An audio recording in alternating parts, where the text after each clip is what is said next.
11 days.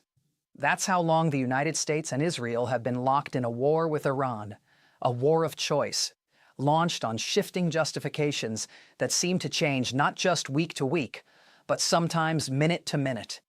And in those 11 days, the contradictions at the heart of this conflict have not quietly resolved themselves. They've exploded into plain sight, one after another, in ways that are equal parts alarming and absurd. This isn't a story about a clean military campaign with clear objectives and a defined exit. This is a story about an administration that wanted a war without fully thinking through what a war actually costs, and is now discovering that reality doesn't negotiate. Let's start with the central tension, because everything else flows from it. Donald Trump came into this conflict wanting two things simultaneously. He wanted a decisive military victory, regime change in Iran, a historic moment, the kind of win that gets carved into political legacies. And he also wanted gas prices to stay low.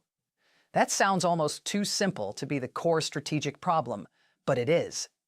Because those two goals are not just in tension. They are, in most realistic scenarios, mutually exclusive. You cannot wage a prolonged, escalating military campaign against one of the most strategically positioned nations in the Middle East and expect the global oil market to shrug it off. The math simply doesn't work that way. And yet, here we are. On Saturday, Israel struck 30 Iranian fuel depots. The images that came out of Tehran were staggering. Massive fires rolling across the skyline of one of the world's most populous cities. Thick columns of black smoke rising over a capital home to tens of millions of people. The environmental toll alone is difficult to overstate. But almost as immediately as those images spread, word came back that the president was unhappy. Not because of the scale of destruction, not because of the civilian impact, but because burning fuel depots reminds voters of rising gas prices. The political instinct kicked in before the strategic one. By Monday morning, the price of a barrel of oil had spiked to nearly $120. That's not a number that exists in a vacuum. It moves through the economy like a current, touching fuel pumps, shipping costs, grocery prices, airline tickets. It touches every household. And so Donald Trump, in what has become a signature move of this conflict, picked up the phone and called a major television network midday to announce that the war was, quote, very complete, pretty much. It was a remarkable moment. A president, mid-conflict, attempting to calm financial markets with an off-the-cuff declaration that a war is basically over. A war that by every available measure was very much not over. Markets briefly seemed to want to believe it. The White House briefly seemed to want them to. But then the markets closed at 5 o'clock, and then Trump walked back out in front of cameras. The message shifted almost immediately. We've already won in many ways, the line went, but we haven't won enough. We go forward more determined than ever to achieve ultimate victory. 47 years, he said, should have been done a long time ago. And there it was again, the sweating button meme brought to life by the most powerful office on earth. Keep gas prices low. Win the war. Keep gas prices low. Win the war. Neither button gets pushed cleanly. Because here is what is actually happening on the water. The Strait of Hormuz, if you've taken even a single course on global energy or geopolitics, you know the name, is one of the most consequential choke points on the planet.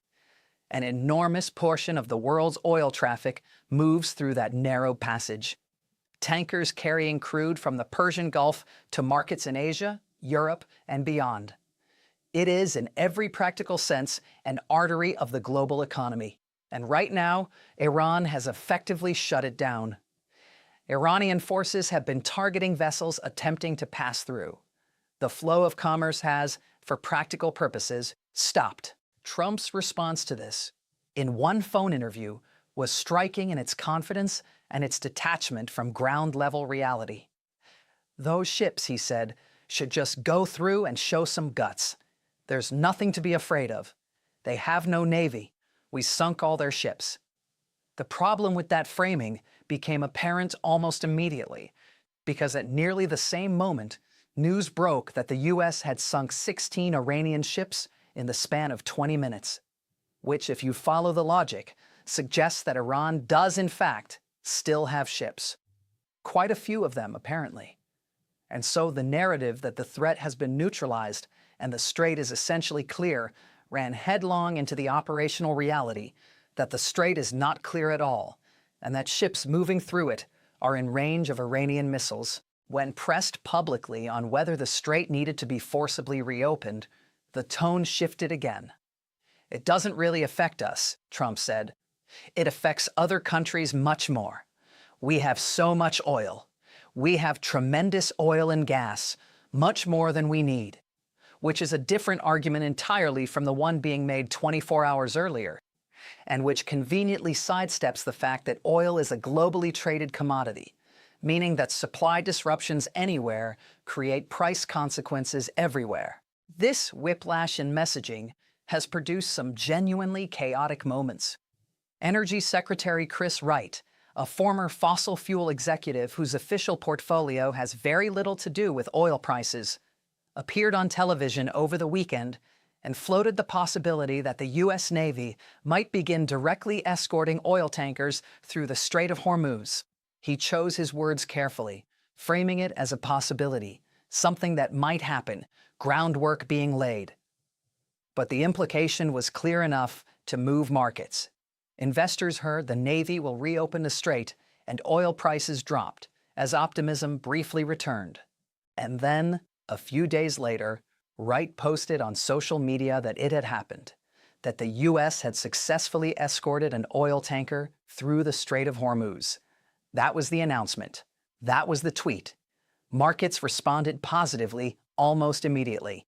Oil prices fell further. The message seemed to be, the crisis is being managed. The artery is reopening. Calm down. And then he deleted the post. A naval spokesperson confirmed shortly afterward that the U.S. Navy had not, in fact, escorted any vessel through the strait at that point in time. The post was gone. The market reaction it had triggered was based on information that turned out to be false. That's not a minor communication error. That's a government official putting out market-moving misinformation and then quietly walking it back. The distance between announcing a military operation and having to unannounce it within hours is not a small distance. It is the kind of gap that erodes trust in everything else being said. Now, before we go any further, if you're finding this breakdown useful, consider subscribing and sharing this video. There's going to be a lot more to track as this conflict develops, and the pattern of contradictions we're laying out here doesn't appear to be resolving anytime soon. Back to the strait. Because the situation there has not gotten better.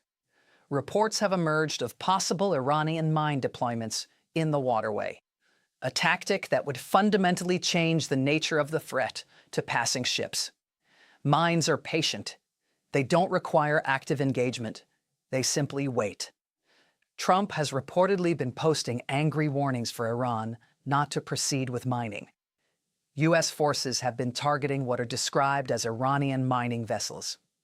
16 ships, as mentioned earlier, reportedly sunk in the span of 20 minutes.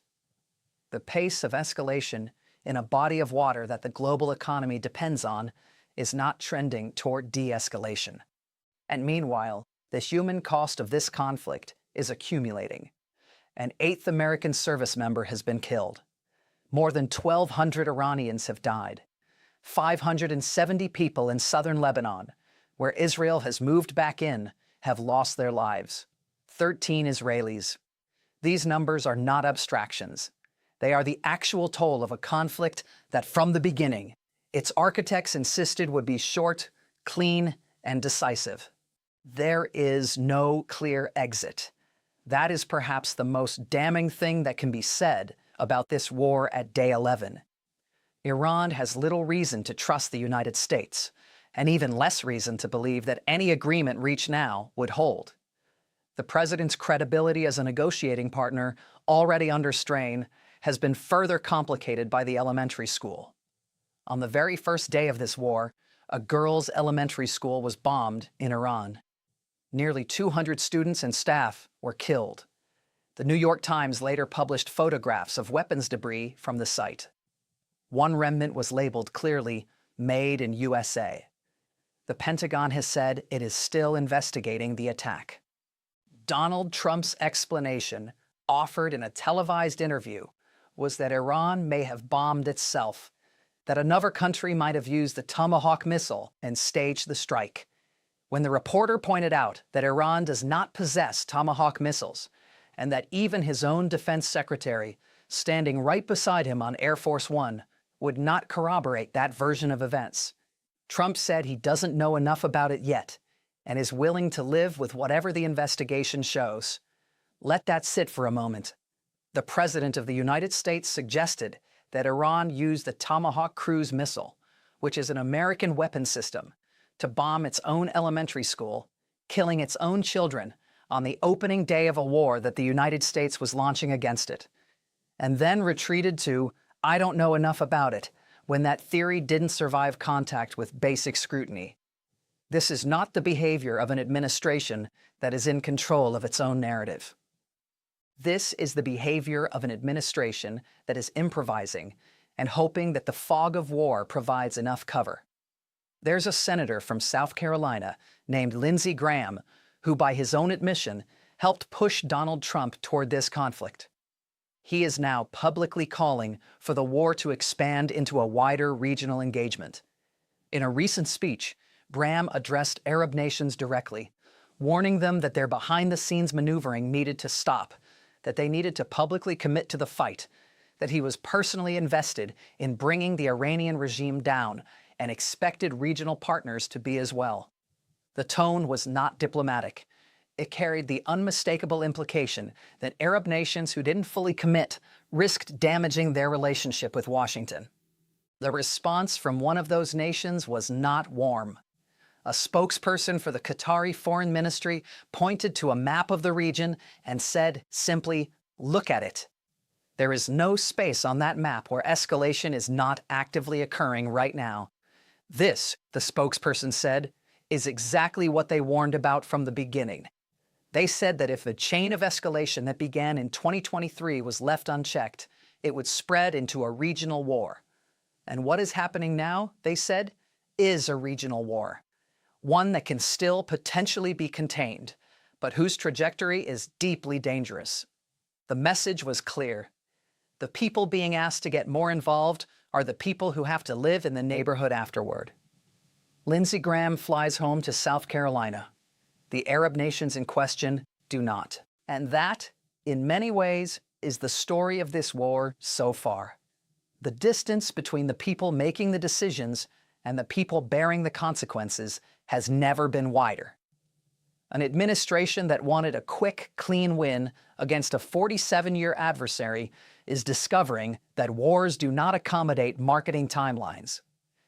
An energy secretary tweets that the Strait of Hormuz has been reopened, then deletes the tweet.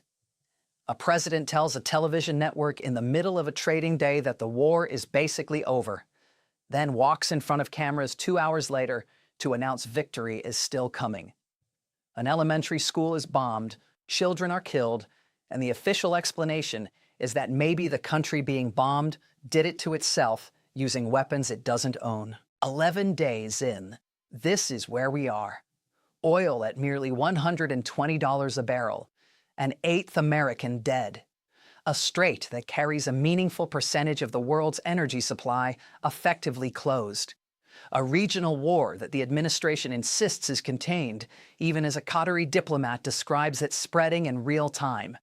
And a central strategic contradiction: low gas prices versus decisive military victory that has not been resolved, that cannot be resolved by tweeting, and that nobody in this administration appears to have a credible answer for. The question that hangs over all of it is not just what happens next militarily. It's what kind of accountability exists for the decisions that got us here, for the shifting rationales, the deleted posts, the market-moving misinformation, the explanation that a nation bombed its own children. History tends to be unforgiving of wars launched on false premises. What it does with wars launched on self-contradicting ones is still being written.